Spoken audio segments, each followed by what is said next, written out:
If you found this video enjoyable, please leave a like and hell, even subscribe if you want to. It only takes 2 clicks, and push that notification bell just to get the messages for my videos. That would be greatly appreciated. So I'm going to clarify this off the bat. This is probably going to be more of a discussion / opinion take on chapters more than a review, FYI. I just kind of want to get my thoughts and opinions out on these chapters pretty raw, if you want to use that word here, as I feel like it's a little bit more genuine when discussing JoJo's, and it's of course the first chapter to a new part, so I'm a little bit giddy and excited, and I just kind of want to talk about it without kind of giving, like, you know, time for my thoughts to rest, as I just really just want to dig into this, you know, new part that is in front of me. And FYI, for anybody that's underneath a rock, part 9 just dropped, baby. Why aren't you reading it? Like, I don't really know why you would be here without reading the chapter. Just FYI, go find it on Manga Dex or something. Also, to mention, spoilers, of course, I'm literally going to be talking about the chapter, so if you literally say, why'd you spoil me? I don't know how you expected me not to spoil it, just FYI. So the literal first page of the chapter is probably going to be important, as how stands are described are also mechanisms, which is also the chapter title of this first chapter of JOJOLands. So what it says for stands is powers that have forms and shapes but are invisible. They are called stands. Keyword, forms and shapes here. And it just shows a whole bunch of stands from previous parts. Hell no, man. What the fuck, man? Pretty cool looking shot. I'd hope to see more stands like this in the future. Araki is known to just liking to drawing these things pretty occasionally. And in the next page, which I think is a double spread, if I'm remembering this correctly, I'm not using Manga Dex, so everything's kind of formatted differently because, of course, everybody is on Manga Dex right now, literally looking at the site, so I literally can't load any of the pages, so I'm using a different site, so I think it's a double page spread. Regardless, it gives us the location and the name of the JOESTAR, and I kid you not, the name of the JOESTAR is JODIO JOESTAR. 10 out of 10 Araki. 10 out of 10. Best author. Who? Genius name. It's not totally obvious who this character is paralleling. It's Giorno. It's Giorno, by the way. No one got the joke. It's literally Giorno. But also, Hawaii. I called it, baby. Let's go. My video was somewhat right, I guess. So how the actual story starts off is a police officer, actually 2 of them, pulling over JODIO, and is what to be assumed is his sister. I think there is a bit of controversy here. I will talk about it later in the video. But they get pulled over by a police officer and his other buddy cop. Standard procedure goes as well. If you live in America, cops pull you over all the time. It's not common, but sometimes it does happen if you're being reckless. And the cop is really hard set here. He's a little bit aggressive.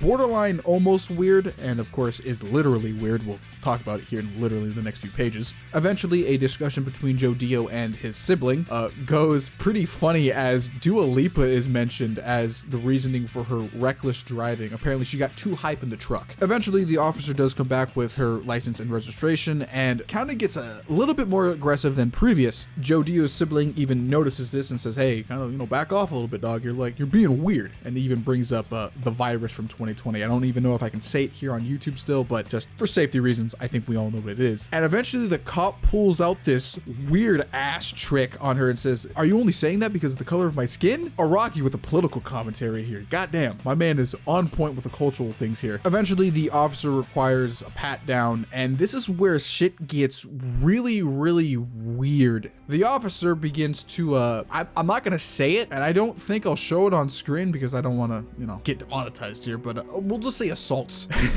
But yeah, it gets kind of a little bit steamy, and not steamy in a good sense. This is weird, but totally in the JoJo's way of doing it. I don't really know. It's just quite frankly weird. But of course there is a JOESTAR present, so nothing really does actually bad happen, as JODIO begins to get out of the car and move towards the cop. Of course, the buddy cop says, hey, stay in the car, pulls a gun out on him, but it's a gun in JoJo's. Those things are literally useless. And the buddy cop begins to get one-shotted by a stand ability one can't assume, and it is literally a stand ability. Just give it a few seconds here. In the next page, November Rain, the stand of JODIO, is shown, and yes, it is November Rain. It gets told at the very end of the chapter. I'm just gonna say it now. So how I think the stand ability works is the stand is tall and drops water on a person and flattens them with the impact of the rain to their body, or the rain droplets to their body, I think is how it works. I could be totally wrong. This is the only time this stand actually shows up within the entire chapter, so there is still probably more to come, and probably a much more in-depth explanation on how this stand actually will work in the future. But for now, pretty cool ability. Not a big fan of its stand design. Excuse me, what? I won't lie, I'm a basic bitch, and I do like my punch ghosts. So seeing a Joestar with a non-punch ghost is kind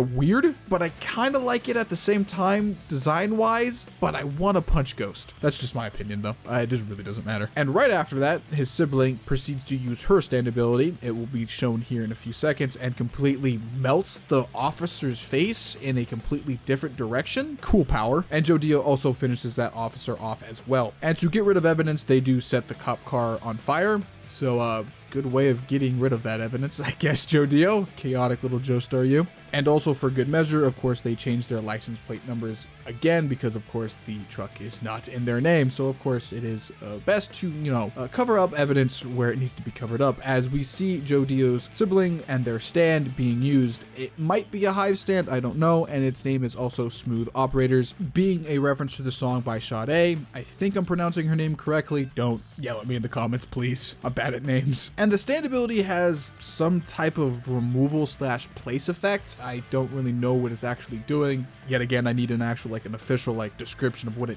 actually does to actually state anything here, but cool ability. And if you needed any more evidence to show this, part 9 is supposed to be like a parallel to part 5. A literal gang deal happened shortly after this. So, yeah, that's a thing. And eventually close scene for the next one to occur. Thoughts? Crazy ass beginning. The Joestar is chaotic and so is their sibling. I love it. I genuinely think I'm going to enjoy these two a lot for a lot of reasons. Probably the most to note is how weird JODIO is compared to Giorno. Giorno was a lot more like, I'm gonna be the hero, I'm gonna be the good guy. JODIO isn't that, and you'll see it throughout the chapter. The kid just doesn't care. So moving on, of course, we get this little introduction to their mother and how she lives a pretty good life and she lives in the community pretty well and everybody kind of respects her. On the flip side of that, apparently the reason why everybody likes her and respects her and she lives a pretty good life is because of her children doing gang related things protecting her. So cool, I guess. Good children? Not? I don't really know. Great judge of character on my part, right? But yeah, apparently she lives pretty good thanks to her kids. And then we get a description of his brother. I'm being very careful with my words here. It's revealed that his name is Dragona Joestar. I think that's how you pronounce it. And the reason why I'm being very careful with my words here is apparently he likes girl-like fashion and he has some type of cosmetic injection to his chest, making him look more feminine. A lot of people on Twitter are saying they're trans. Dragona might just be cross-dressing here and not actually be trans, I think is the case Araki's trying to pull here, but this is also being translated from Japanese, so I don't really know what's the accurate translation here because all of this is actually fan translated, by the way, just remember that. So controversy on Twitter, I guess, for later. I'll just refer to him as T, I guess is what Araki's trying to go for here. Whatever JODIO calls him, that's what I'll refer to him as. It's a bit weird. I thought I'd mention that because that's Twitter's up in arms about it a little bit here. So there you go. And of course, the Joestar family tree is up next, as that is something I genuinely want to talk about. So it looks like Joseph Joestar had 2 daughters. Crazy. That's a little bit unique here. We never knew that Joseph actually had another kid. I think it's kind of alluded to in part 8, but you barely see it off panel, just FYI. And apparently married some random man. Isn't named whatsoever. Also, there's an error with this family tree as it doesn't show everybody. It only shows Yosakage and not his sister. So that's a little bit weird here. Maybe it's supposed to be in the perspective of JODIO and he might not know his whole family. And he's also from America as he literally lived in Atlantic City before going to Hawaii. So there is lore here. So that does technically mean there probably is a lot of Joestars just in America somewhere. And also his dad is absent, following that bad Joestar trend even in part 9. Gotta love Araki. Transition to the school bus and an inner monologue with JODIO occurs, or at least a narrative monologue with JODIO occurs. What happens on panel is JODIO and a classmate begin to do some dealings, or at least paying for some dealings, and JODIO takes it the wrong way and kind of goes crazy in the school bus. Shortly after that, JODIO says, hey, my bad, can you do something for me? And of course the other guy that looks like a pink guy for some reason, or at least that's what I'm I'm thinking of says, yeah, sure, I'll do it. And a drug deal happens at school. Classic American shenanigans. On top of that scenario happening, we get two very important characters that show up on screen, a guy wearing a baseball cap and the principal. JODIO's inner monologue slash narrative monologue continues as he kind of just says he's here for the mechanisms of life, not actually to go to school, and drops a little bit of backstory saying he's a gopher, somebody that hands things to another person, basically like a transporter of substances, basically, if you catch my drift. Cocainum. And with the next page, it's pretty important and kind of is what I'm going to assume is the thesis slash the entire idea of this part. The idea of mechanisms and, of course, JODIO becoming filthy rich. And uses this kid as an example of trust and how these mechanisms work, as the kid might look big and strong and smart, but he gets pushed over easily in this society. And then proceeds to like Giga Chad meme him and say like, I get bitches and I party. What a Chad. But on a serious note, continuing to the next page, JODIO kind of starts going on this like comparison between ecosystems and mechanisms and how he technically can't see the mechanism yet, but he knows they appear in shapes and forms, being a reference to the beginning of the chapter with stands. So are stands mechanisms and they lead to shapes and forms and how people act in society? Maybe. Stands are getting extremely more complicated as the years go on, but there might be some stand shenanigans involved here. Of course they are. But of course, even JODIO says, if you don't think I'm still, talking reasonably, I don't care. I'm gonna get rich. So his goals in life are pretty set here, honestly speaking. Good for him, I guess. Transition into JODIO talking about another character I think is named Paco. I hope I'm saying that right. He was the one who showed up earlier in the chapter. JODIO begins to explain his past history and how his stand ability works, and it kind of like grabs things automatically, or at least he's able to grab things without bending his arms or something like that is how it works, but even JODIO kind of gives a short explanation on it and doesn't elaborate at all. His stand name, of course, in this scenario is The Hustle. Honestly, out of everybody so far, instead of JODIO, I like him. He seems interesting. I don't know. This guy might end up being one of my favorites for whatever reason. He just seems so cool to me for whatever reason. I don't know why. I just have an interest with this Paco guy. It might be the case where, oh yeah, on first glance, he might be a total asshole, pickpocket thief who eventually becomes like noble and good. I hope it's his character arc because I do like those in stories, but we'll see. But Dragona begins to stop him from pickpocketing and says, stop that, you weirdo. So pretty cool. Enter the principal and the fashion store. Also, quick funny, why is she so freakishly huge in this panel, bro? She's like 9 foot tall. She should be a center for the Lakers, dog. Anyway, the principal's name is Meryl, and of course she owns this fashion store slash dressing store and is also a principal. But the store is just one giant front for criminal activities, and there is the plot twist, and is the boss to these three that we are seeing on screen. So here are my thoughts on the group so far. Interesting cast of characters. Everybody is faking their lives. Interesting, I guess. That's all I really can say so far. To be honest, it's the principal that's the most odd to me out of all of them. I know a 15-year-old doing criminal activities isn't crazy to me. It's the principal with the fashion store disguised for criminal activities is the most interesting to me for whatever reason. Everybody else is okay, I guess, so far in terms of the group. Of course, no real big character developments happened yet, so I can't really judge anybody just quite yet, but interesting premise so far. I will genuinely say that for sure. So back to the plot. Meryl wants a $6 million diamond stolen. Ma'am, you are asking literal high schoolers to do this for you. Are you crazy? No, they have stand abilities, don't get me wrong, but do you know how crazy you sound, Meryl? I love her. She's awesome. I love this character. And on top of that, it is owned by a Japanese person that is flying to Hawaii that is going to live in a villa. Note, a lot of people here are speculating it might be a Higashikata because in part 8, it is also mentioned that they might own a villa in Hawaii or just go to Hawaii. So speculation be there. And on the surface level, it might be an easy job. This is story writing. It's not going to be an easy job. It's a heist. It's going to go wrong. FYI, that's extremely predictable here. Just saying. Everybody's okay with the terms and conditions of the heist and the payment. But another plot twist is revealed. There is going to be a fourth member in the group. He's the pink guy from earlier. Funny enough. And the chapter comes to a close with JODIO kind of monologuing about the start of this journey. And something to keep a note is the last 4 boxes of dialogue presented by JODIO. quote, if she says go with 4 people, then 4 people is what it's going to be. The boss did call one thing correctly. Just the 3 of us would have seriously not have been enough. It actually wouldn't have been enough no matter how many people we had. This is alluding to the fact that more than likely things are going to go south here very soon and, you know, kind of kick off the events of what this part is probably going to be for the long haul, I would assume, or at least these early chapters. And the chapter comes to a close with the reveal of all the stand names for some of the characters. The Hustle, November Rain, and Smooth Operators. So what are my thoughts and opinions on the first chapter of the JOJOLands? Well, if I'm going to be precise and clear here, so much better than JOJOLand. I'm going to say this off the bat, these longer chapters, or at least these longer first chapters that kind of go in depth, explain characters, and are not trying to be